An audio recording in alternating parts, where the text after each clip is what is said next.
We remain steadfast in our commitment in delivering local news that matters. Stories that inspire. Enriching the lives of Filipinos in the Philippines and across the globe. This is your GMA Regional TV. Buong puso para sa Pilipino. Ito ang inyong Regional TV News. Magandang araw, ito ang inyong Regional TV News. Hatid namin ang mga pinakamalaki at pinakahuling balita. Mula sa Luzon, ako po si Chris Zuniga. Mula rito sa Visayas, ako po si Cecil Kibod Castro. At mula naman dito sa Mindanao, ako po si Sara Hilomen Velasco. Mga kapuso, pinakahuling kaganapan kaugnay sa insidente ng pamamaril sa isang pampasaherong bus. Ihahatid live ni Russell Simorio ng GMA Regional TV 1 North Central Luzon. Russell? Chris, nakalagak na sa chapel ng isang punerarya dito sa Cauayan City, Isabela ang mga labi ng babaeng biktima ng pamamaril sa Karanglan, Nueva Ecija. Abang nauna nang naiuwi sa Tarlac ang labi ng lalaking biktima na live-in partner ng huli. Pasado alas 7 kaninang umaga nang maiuwi dito sa Cauayan City, Isabela ang labi ng babaeng nasawi sa viral na pamamaril sa loob ng pampasaherong bus. Mismo ang kanyang asawa ang sumundo sa mga labi ng biktima kahit may separation agreement sila. Hindi patukoy ng pulisya ang pagkakakilanlan ng dalawang gunman sa krimen pero pina-enhance na ang kuha ng viral na dashcam video. Kasamang nagbabantay sa burol ang anak ng biktima na isa sa mga person of interest ng pulisya. Ayon sa pulisya, may hidwaan nga itong babaeng biktima at kanyang anak na nag-ugat sa pagsasampa ng reklamong carnapping at robbery laban sa anak.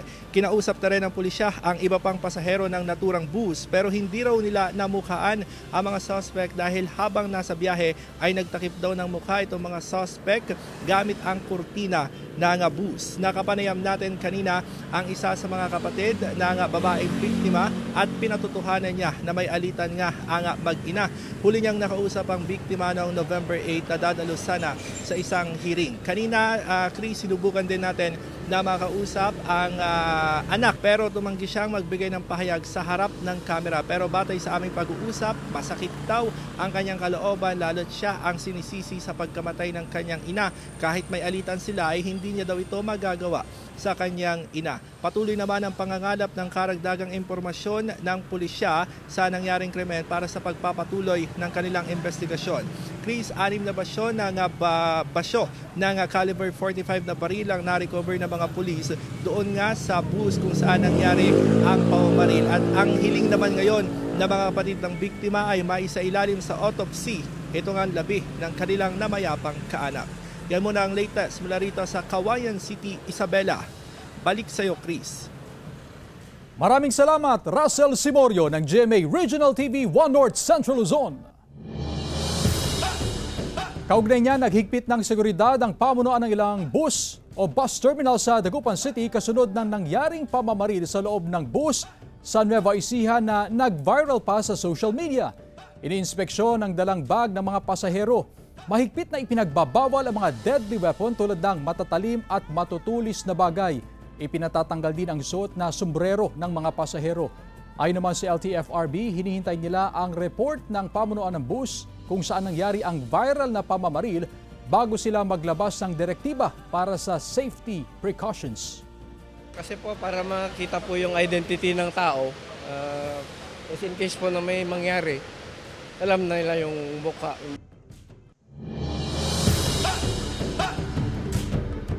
Nasa 7 tons ng tilapia ang nangamatay sa Canyanao Bay sa Cavite City.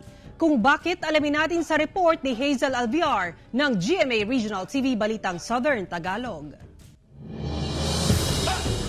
Masangsang at halos nabubulok na mga tilapia ang tumambad sa mga residente ng Barangay 62A sa Canyanao Bay sa Cavite City noong Lunes. Ayon sa Provincial Fisheries Office ng Cavite City, napadpad lang daw ang mga ito mula sa hindi pa malamang lugar at patuloy pa raw nila itong inaalam hanggang ngayon. Based din po sa report po ng City Agriculture Office, ay hindi daw sa kanila na yun. Dinala po siya ng tangian. Yun po yung report ko or sa kwento mo ng mga fisher po. Nagsagawa rin daw ng water analysis ang BFAR sa lugar at nakitang mababa ang dissolved oxygen level sa lawa at mataas rin ang level ng ammonia. Ang mga fish po natin, yung mga tilapia po ay nasa advanced stage of decomposition na.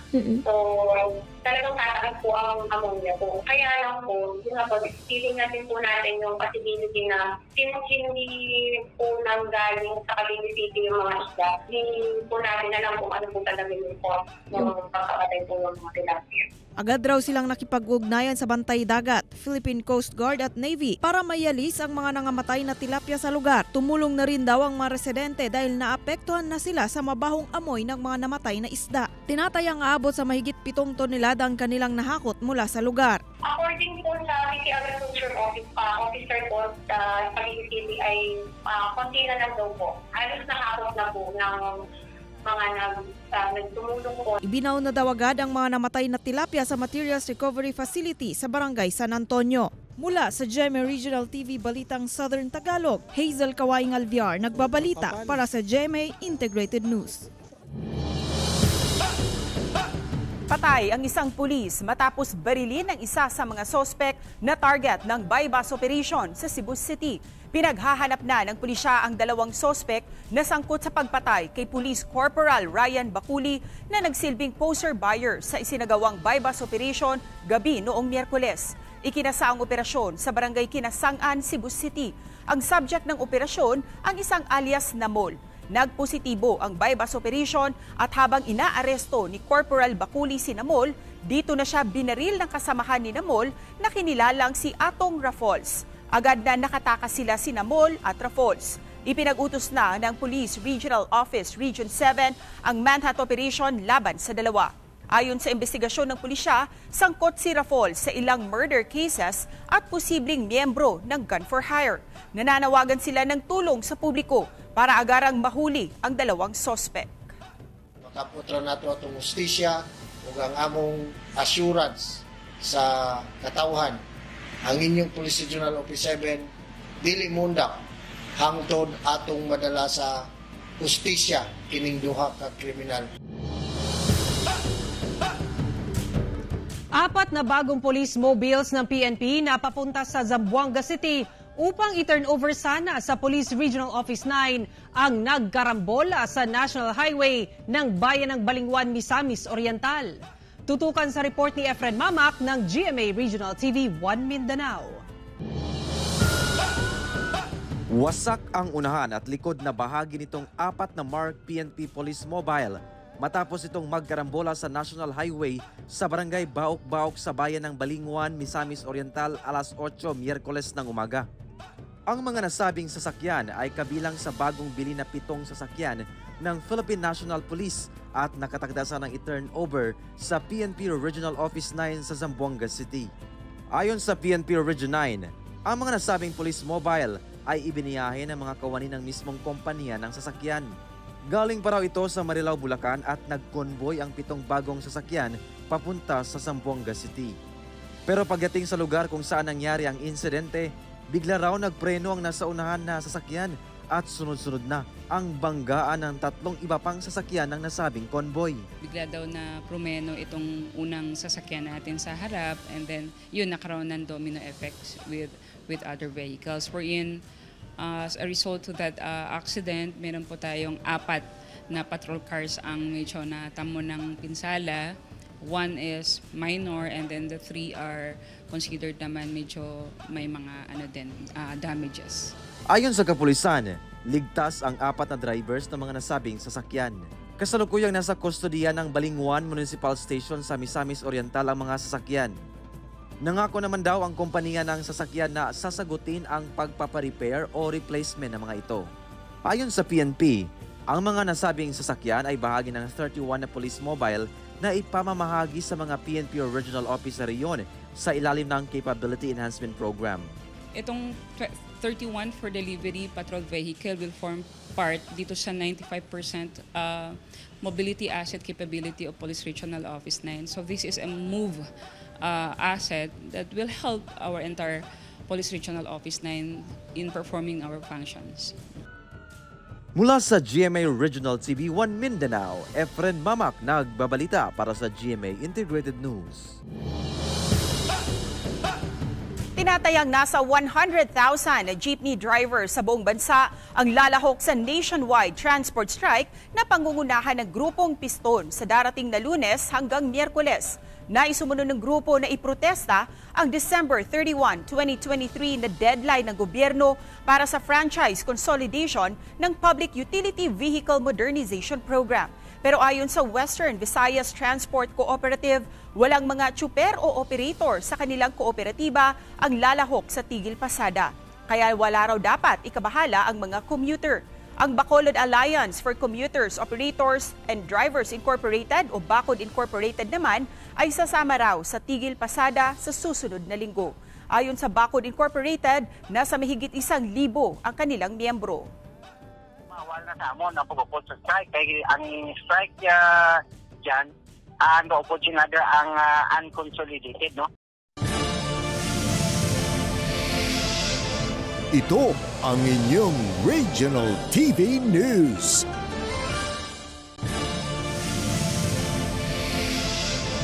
Ito ang inyong Regional TV News.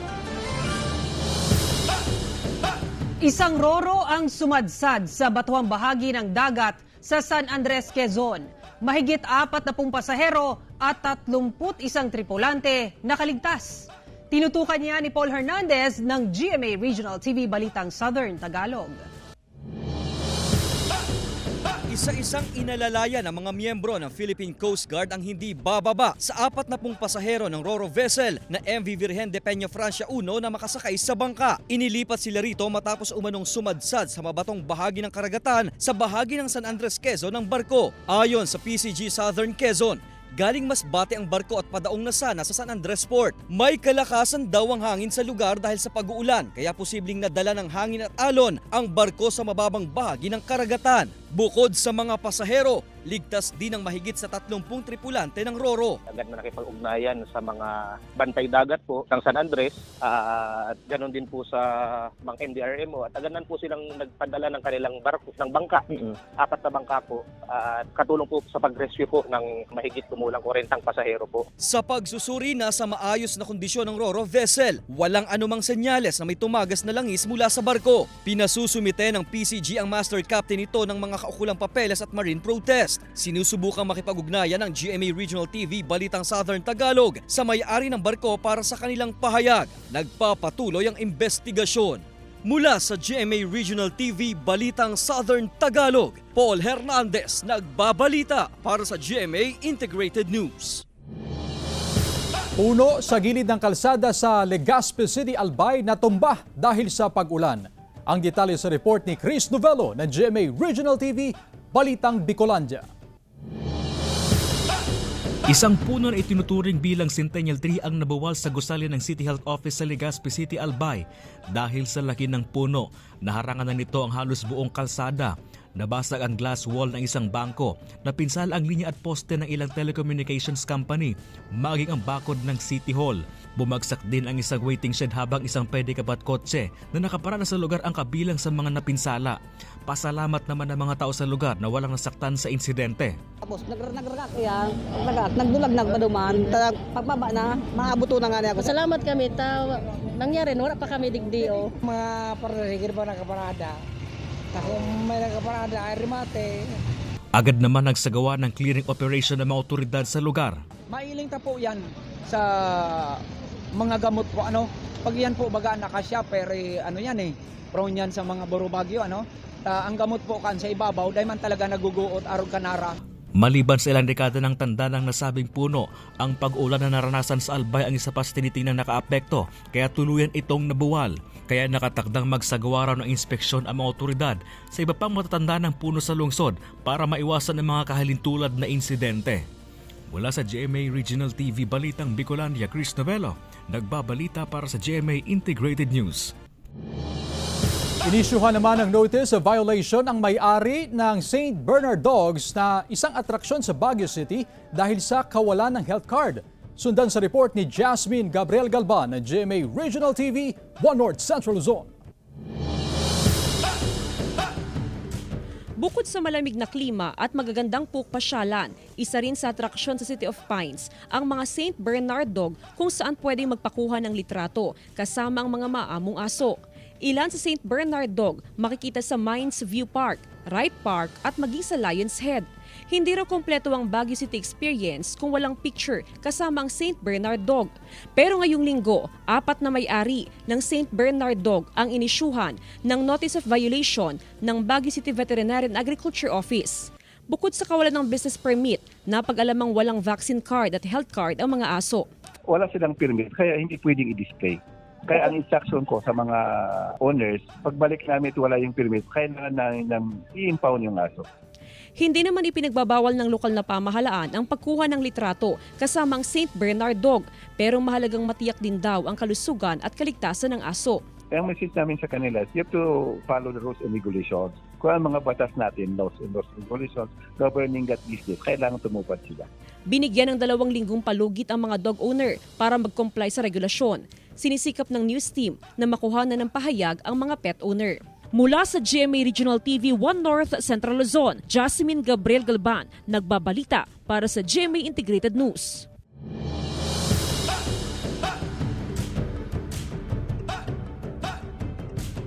Isang malaking yellowfin tuna ang nahuli ng ilang mangingisda sa Lawag City. Umabot ng 36 kilos ang yellowfin na hirapang buhatin ng isang tao. Nabingwit ito sa baybaying bahagi ng Barangay Gabo sa naturang lungsod. Mahangin umano sa lugar kaya hirap ang kanilang pangingisda pero nakatsamba ng isang dambuhalang isda. Agad namang dinala sa palengke para maibenta. Nasa 400 pesos per kilo ang presyo nito. Agaw atensyon, lalo na ngayong Kapaskuhan, ang tindahan na ito sa Barangay Lunzuran, Zamboanga City, kung saan nakadisplay ang mga makukulay na star parol na gawa mula sa recycled straw.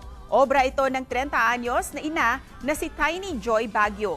Recycled straws daw ang ginagamit niya upang makatipid. Karamihan sa mga star parol na ginagawa niya, binibigay niya sa isang women's organization sa kanilang barangay kung saan miyembro siya. Naging extra income na rin ito ni Tiny Joy. Ibinibenta niya ito ng 50 pesos bawat isa. Ito ang inyong Regional TV News.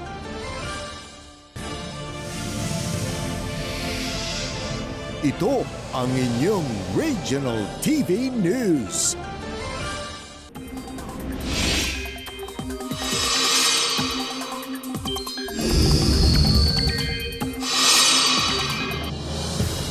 Trough ng LPA nakakaapekto sa ilang bahagi ng bansa. Narito ang report. Mga kapuso, nasa loob na ng Philippine Area of Responsibility ang binabantayang low pressure area. Namataan niya ng Pag-asa 935 kilometers silangan ng northeastern Mindanao. Patuloy na imomonitor ng ehensya ang posibilidad na maging bagyo muli ang LPA. Sa ngayon, nakakaapekto na sa ilang bahagi ng bansa ang trough o extension ng LPA. Patuloy rin nagpapaulan ang shear line, partikular sa Eastern Visayas. Hanging amihan naman sa buong Luzon habang mga local thunderstorm sa nalalabing bahagi ng bansa. Asahan ngayong umaga ang pag-ulan sa halos buong Visayas at ilang bahagi ng Cagayan Valley Region, Quezon, Mimaropa Region, Bicol at Mindanao. Pagsapit ng hapon, uulanin na ang ilang pampanig ng bansa. Base sa rainfall forecast ng Metro Weather, posible ang heavy to intense rains sa ilang lugar na maaring magdulot ng baha o landslide. Isang tindahan ng mga gadget sa General Santos City na dati nang nanakawan ang muling nilooban. Suspect na menor de edad, pinaghahanap na ng pulisya.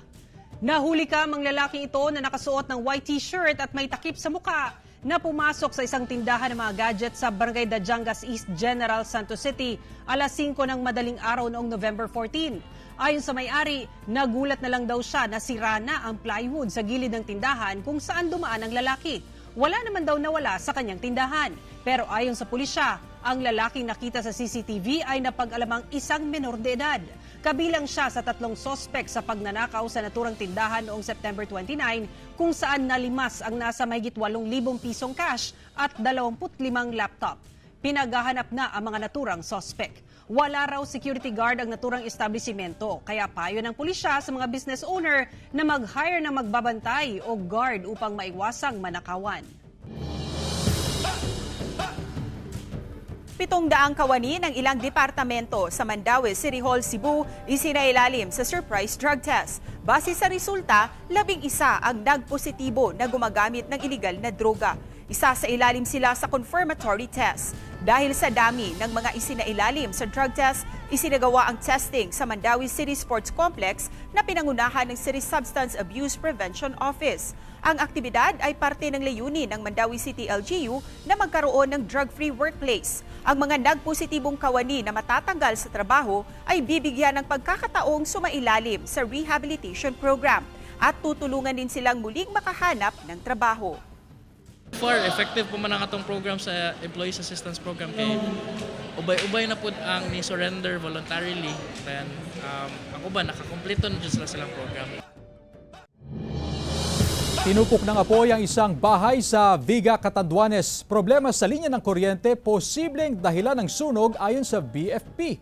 Naka-alerto si Chris Novello ng GMA Regional TV Balitang Bicolandia. Tinupok ng apoy ang isang bahay sa Barangay Rizal, Viga, Catanduanes. Dahil gawa sa light materials ang bahay, mabilis na kumalat ang apoy. Wala naman nasaktan sa insidente habang umabot naman sa 40,000 pesos ang inisyal na pinsala na iniwan nito. Nagpapatuloy pa ang investigasyon ng mga otoridad, pero posibleng sa linya raw ng kuryente nagsimula ang apoy. Investigation pa sir, may lang kami sir na may mga initial sir na kuryente sir ang pinagmulan. Isang truck naman ang may karga mga higaan na gawa sa kawayan ang nagliyab sa kalsada sa Minganiya, Cebu, Martes ng gabi. Sa CCTV ng Minganiya Traffic Commission, makikita na huminto sa gilid ng kalsada ang umuusok na 6-wheeler truck. Papunta ang truck sa southern part ng Cebu nang maganap ang insidente. Agad na nagtulungan ang mga traffic enforcer na maapula ang apoy. Patuloy pang inaalam ng mga otoridad ang sanhi ng sunog. Ang insidente ay nagdulot ng mabigat na daloy ng trapiko sa nasabing lugar. Paano lang iniihan niyo itong mga motorista dyan, no? Labi na kanimo biyahe, ulay-ulayo, no? Ngayon, before mo biyahe sila, check dito ito mga sakinan kung roadworthy ba siya mo makadagan. Mula sa GMA Regional TV Balitang Bicolandia, Chris Novello, nagbabalita para sa GMA Integrated News.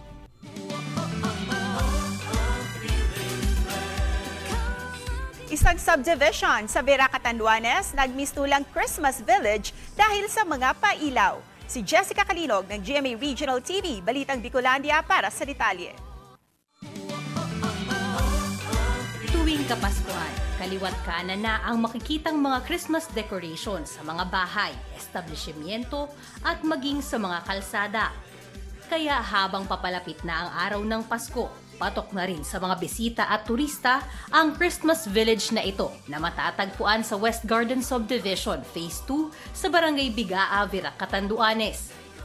Pagpasok pa lang sa subdivision, sasalubong na agad ang mga makukulay na ilaw at naggagandahang dekorasyon na talaga namang sulit para sa mga dumadayo pa mula sa ibang lugar o barangay. Dinala ko dito na yung mama ko apo para ma-enjoy naman sila. Maganda po yung lugar kaya masisiyahan talaga yung mga tao pag punta rito. Ang naturang Christmas Village ay bukas sa publiko mula alas 6 hanggang alas 11 ng gabi. Ramdam na rin ang Kapaskuhan sa bayan ng Malilipot, Albay. Pinailawan na ang Christmas Magical Village na itinayo sa naturang lugar. Labis naman ang kasiyahan ng mga tao dahil sa kakaibang mga dekorasyon na makikita rito. Nariyan ang tunnel na puno ng mga snowman at white Christmas trees. Agaw atensyon din maging ang higanteng mushroom at life-sized Santa Claus. At syempre, hindi mawawala ang nativity scene na sentro ng naturang pagdiriwang. Maganda. Nakakabigani yung mga lightings. Wonderful! I can feel the spirit of Christmas. Ayon sa may-ari ng lugar, naisipan nila na gawing spectacular ang design nito dahil nais nilang magdala ng kakaibang kasiyahan sa publiko ngayong Kapaskuhan. Mula sa GMA Regional TV Balitang Bicolandia, Jessica Kalinog, nagbabalita para sa GMA Integrated News. Mga kapuso, 38 days na lang, Pasko na. Samantala, mapapanood niyo po ang episode na ito sa official website ng GMA Regional TV, www.gmaregionaltv.com. Pwede rin kayong bumisita sa aming official YouTube channel, GMA Regional TV, at i-click ang subscribe button para sa pinakamainit na balita mula sa mga rehiyon. Nais naming pasalamatan ang mga kapuso sa iba't ibang panig ng Pilipinas, maging ang mga kapuso natin abroad. Dahil sa GMA Regional TV, Local News Matters. Kami ang Regional TV News, buong puwersa para sa mas malaking misyon at mas malawak na paglilingkod sa bayan.